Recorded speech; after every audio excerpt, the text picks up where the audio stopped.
Castle of Castle does. So I have a very special episode for you this time. It's on brand new tech. It's made of new. It has new everything. It's indistinguishable from new car smell. Farfignugan times Vegeta, something like that. Okay, so let me explain. Here's the backstory. Because you know damn well I don't talk enough in these fucking videos. So it kind of goes like this. So Epic decided one day they were just going to be more awesome than Valve. No way. That's not even... That's so stupid. Why would anybody ever say that? Unless it was true. Gabe, you guys are going to have to pull yourselves out of this, man. I don't understand how you could become second best. Just like that overnight. Okay, so basically how it works is, or what happened is, Epic announced UT4, right? And then it's on their UE4 engine. Oh, for you that don't know, UT4 is a first-person shooter for old farts. So what do we know about it so far? UT4 is going to be free, and it'll probably play a lot like a lot of previous UT games. I mean, maybe it'll be completely new. I'm going on the thought that it'll probably be a lot like UT3, maybe. Who knows? I don't know. With all that said, right? Well, here's the weird part, is the entire development process is going to be public.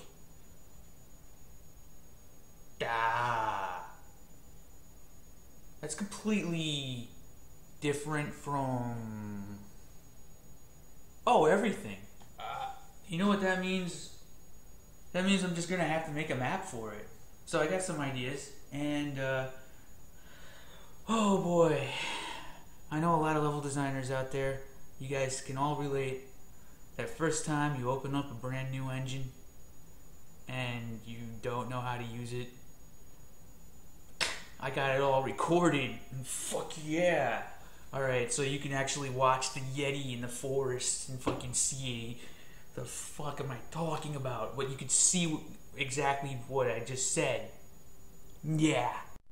Okay, so the first thing I do usually when I'm working with a new engine is to figure out how to import a cube, a basic static mesh that just gives me an idea of the scale of everything, so to make sure that they didn't change the player scale. Sometimes when an engine changes, the player scale changes. I know like in Gears of War, the character size was a lot different than UT3. So you never really know. It's always good to make sure that you check the scale and get that down. So apparently the room that I built originally with these subtractive brushes was huge. Definitely more than it needed to be. And then I continue on a little bit more. I run into, I get the multi-slug materials and material IDs working, and then I run into a light mapping issue where the UVs on that are generated by the engine create really weird.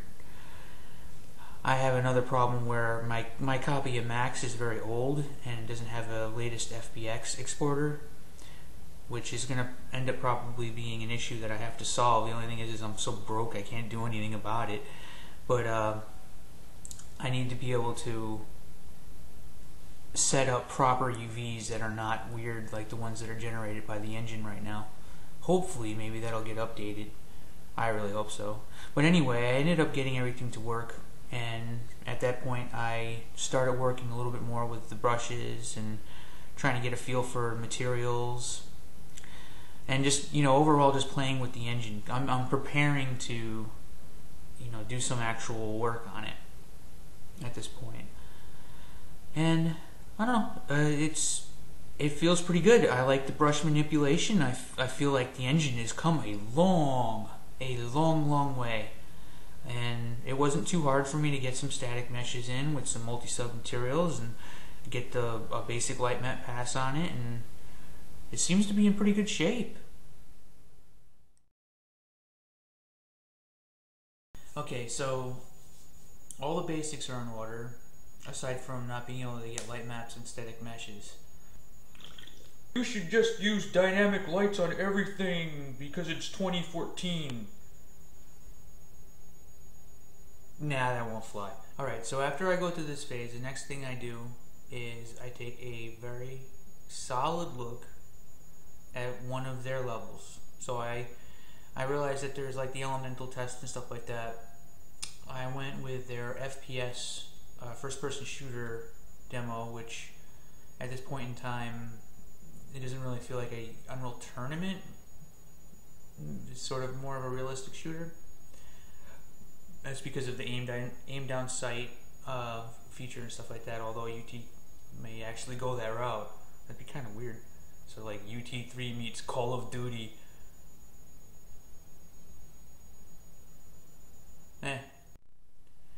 Alright, so I load up the high-rise level, and I just sort of fly around and I take a good solid look at these. It looks like their static meshes aren't. A lot of the static meshes in this demo or this level don't seem to have unique skins, but are rather just multi-sub materials, and in some cases not even that. They're just, you know, a really pretty material that's sort of just slapped on. It seems like SSAO kind of makes up for the difference on dark corners, so I guess it's not necessary. That looks like it's a skin. It's like an actually skinned static mesh. You know, I'm not even really fully sure. But by the looks, okay, that door definitely has a unique texture.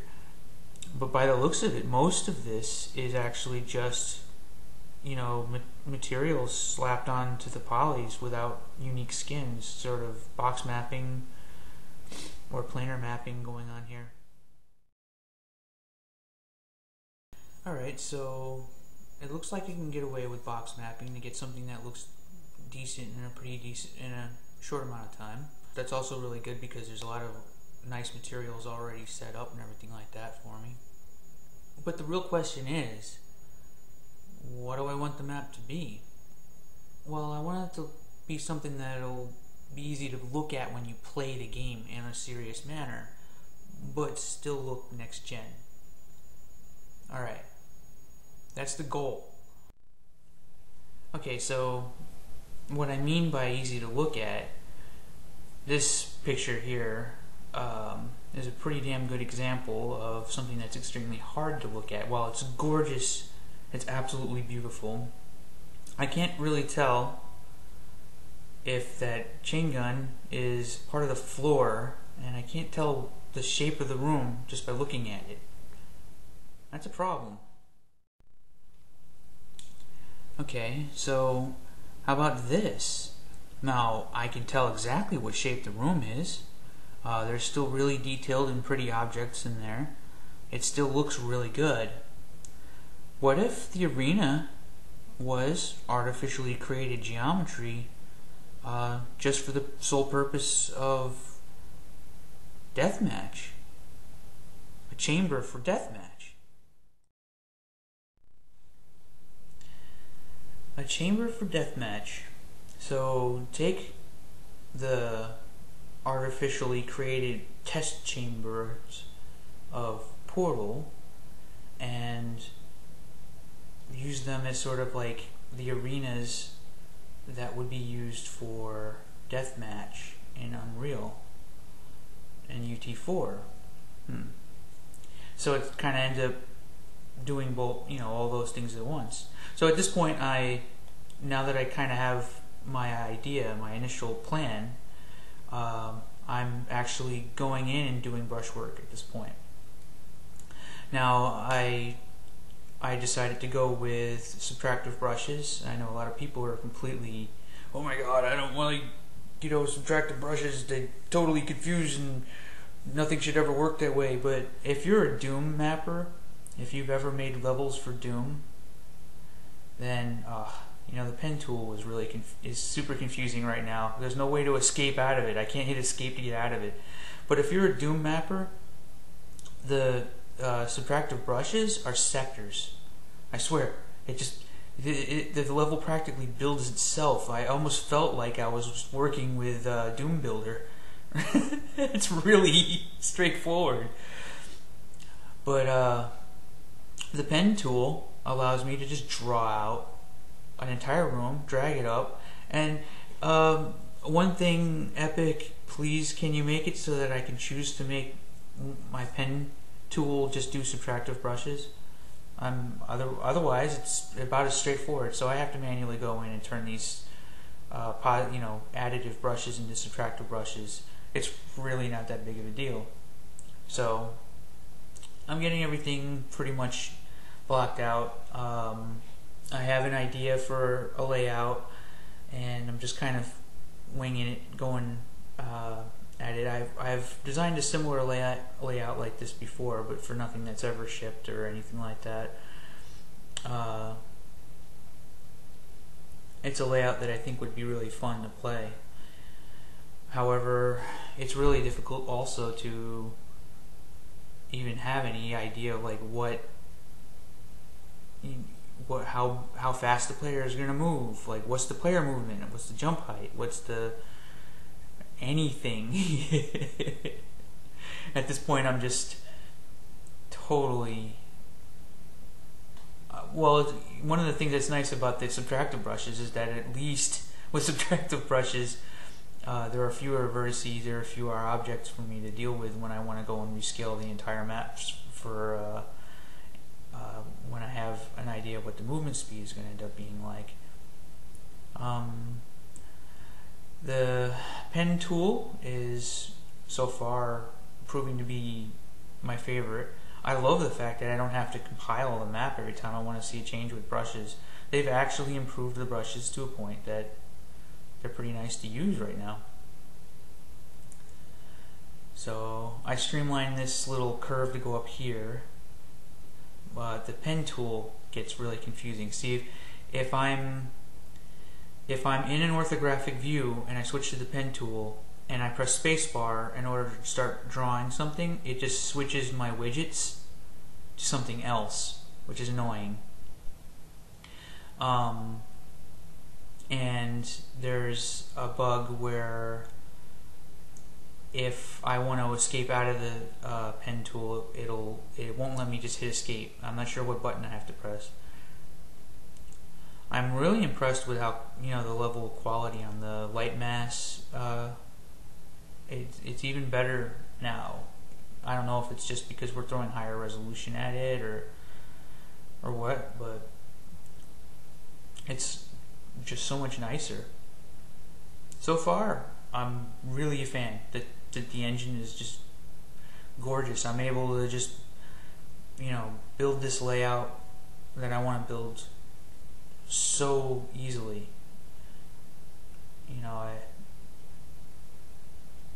I'm never going to want to go back to UT3. I mean, not to expect that I ever would want to anyway.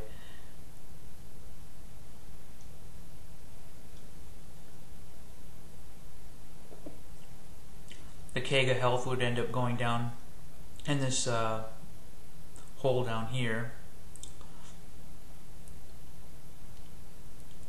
and that hole is sort of exposed to an upper area, which would probably give access to whatever ranged weapon becomes available. I go in non-lit mode because it's a little easier to look at. There's lots of it gets a little bit glitchy once you start messing around with brushes. Doing concave shapes using the brush, the pen tool, creates pretty weird cuts on the polys. Another observation is that when I'm working with brushes, typically speaking, I kind of wish that there was a way I could just click a button or something so that it would always be box mapped with world coordinates rather than part of the positioning of the brush itself, sort of like a triplanar or something along those lines, because sometimes I'm seeing like textures that are like unaligned and then I have to select all surfaces I'm not sure whatever happened to the idea of being able to select all matching materials. That seems to not exist at the moment in UE4. But I want to be able to select all surfaces and then just box map it again so that it makes everything aligned. I wish everything could just be aligned automatically when I'm doing this. So there's a back way over here. So I guess more on the idea of this is that, you know, as I'm building this and getting kind of a base layout and running around in it, and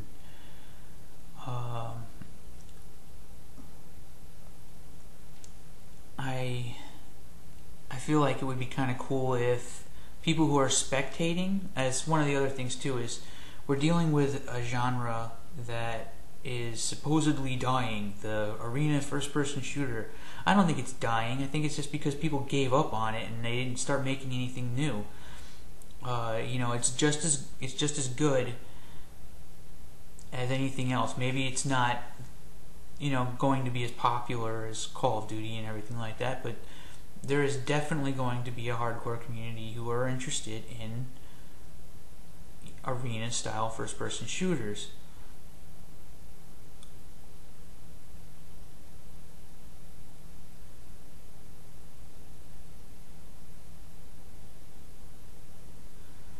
And I guess that's another thing that's worth mentioning or bringing up is that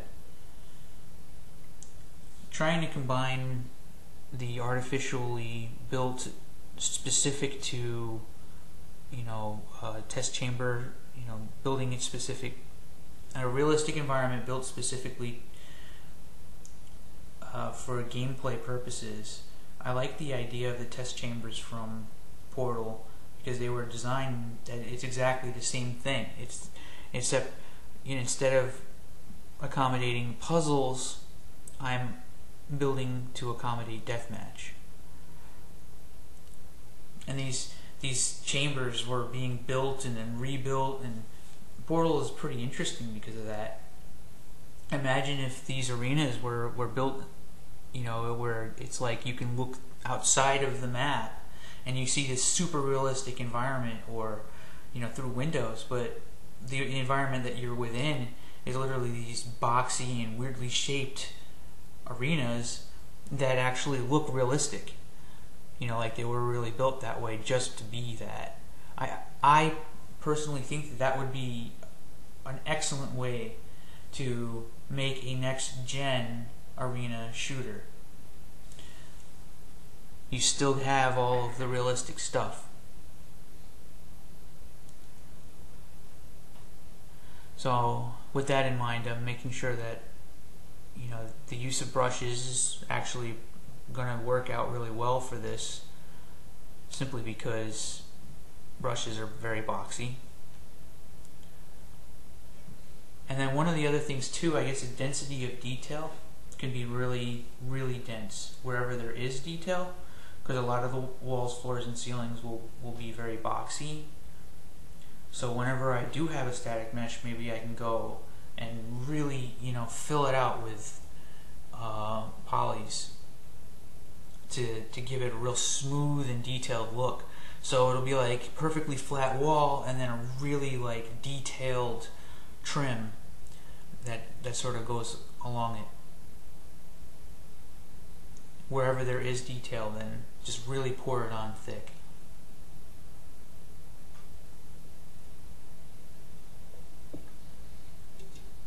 I took a good look at the materials that they already have. And I have to say that the materials in this engine appear to be more complicated than entire games from 10 years ago.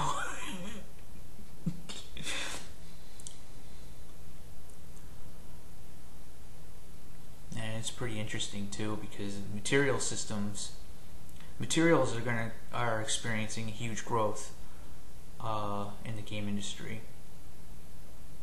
and not just in a small way. Like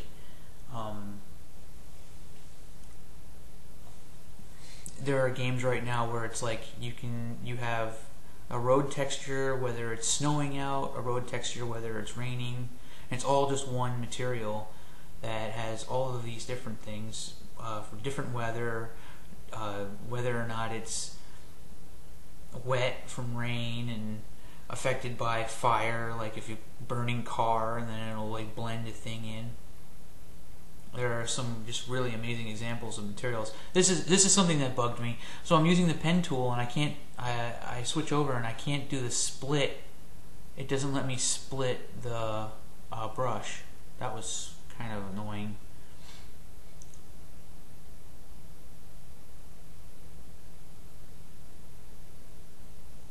So I'm mostly just trying to get everything to be the right size at this point in time.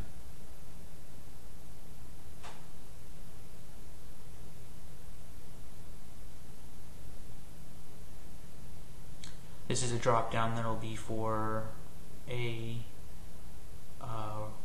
harder to get weapon, something that's a little bit more powerful. This is strictly a 1 vs 1 arena level.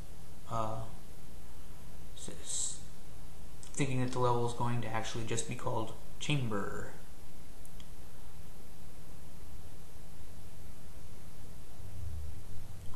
Hopefully the assets that I create will be usable by other devs. Anyone else who can take a look at it and see how they can make use of the assets that I'm going to try and build for this map.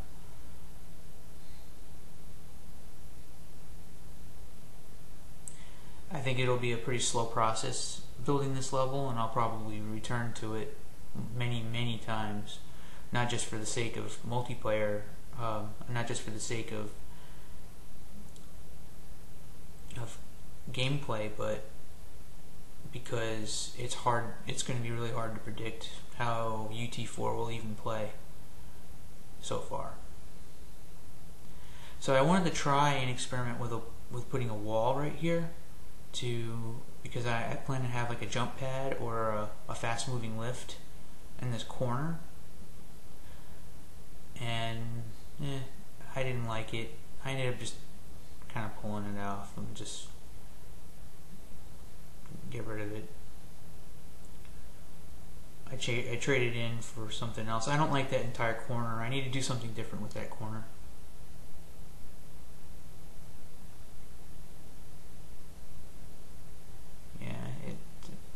It kind of ruins everything.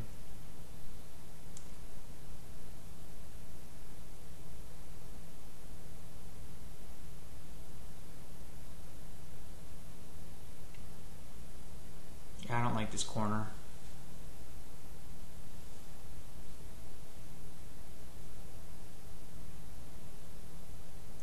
I have a feeling that this level is going to go through a lot of iterations.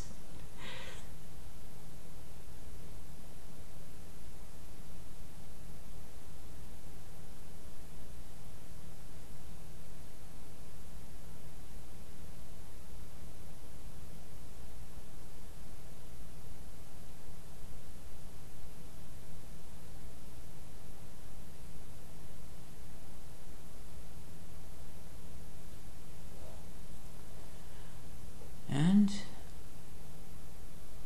yeah, this is sort of a weird jump down right there.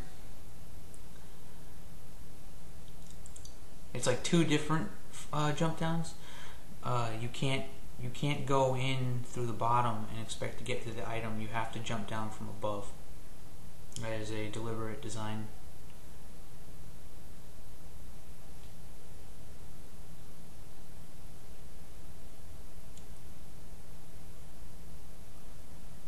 Sometimes it's actually, with the pen tool and the subtractive brushes, it's actually faster to delete something that's there and then just rebuild it really quickly. I did that a lot during this.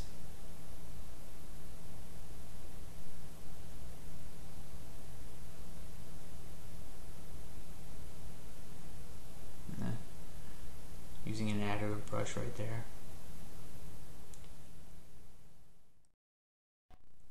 Okay, so at this point I'm pretty happy with the original layout. This should be in pretty good shape. I decided that I want to make the entire level spectatable from above. I think that it would just be cool to be able to look down on the entire level and see everything that's going on from one angle.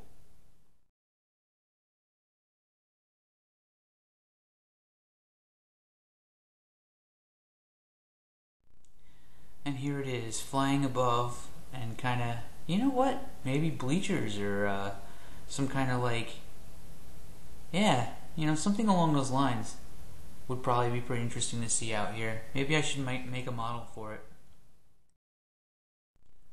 It'll be a really simplistic static mesh model that just, you know, very bare bones, that just sort of takes the position that the bleachers would take. Obviously not even remotely close to what you would use for a final product at all, I think.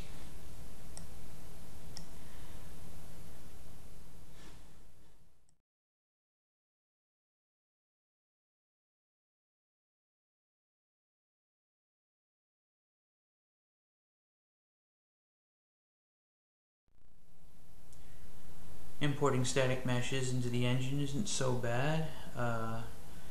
Specify a few basic things. There's the FBX exporter problem that I'm going to have to deal with. My copy of Max is just so outdated that the FBX exporter is missing features that are necessary for me to have.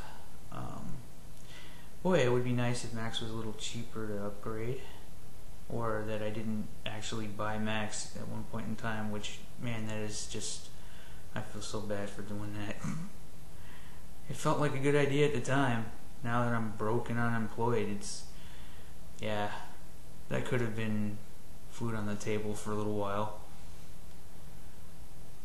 So anyway, this sort of gives a pretty good idea. I mean, that looks, I could see this looking pretty cool, you know? Look at that. So having like lots of details that are kind of going up, and the player can jump really high up out of the level. Okay, so here's the level with everything set up. You get a pretty good idea of what the bleachers will end up looking like up top. Yeah, if it was like in a really neat dome, I could definitely picture this. I want it to look like that. So the idea is like Mad Max Beyond Thunder Portal. I'm probably gonna hold back on any further work on it unless they do an update on UT4 as soon as I can actually run around in the map to get an actual feel. Just for player movement would be huge, and then I'd be able to make all kinds of adjustments at that point. Maybe add spawns and do all of that basic stuff.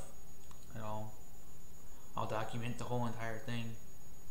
I might actually maybe do some work on some static meshes and things of that nature, but for now, I think this is wrapped up for now. I have something down with an idea of what I want to do. Thank you for watching.